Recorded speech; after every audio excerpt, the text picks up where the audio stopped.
yaxshilik qilishligi to'g'risida oyat karimalar bilan bayon qilgan bo'lsa-da, qaranglarki, Ramazon oyidagi beriladigan savoblar, fazilatlarni Alloh taolo yashirdi, sir qildi. Buning mukofotini o'zim beraman dedi.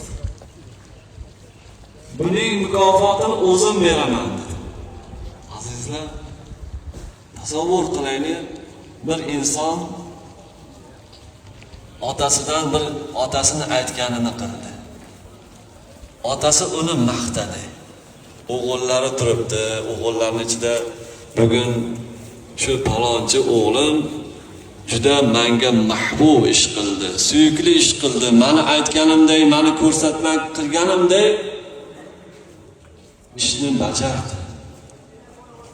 Haligi o'g'il boshqa o'g'illarning ichida qanday xursand bo'ladi? Otadan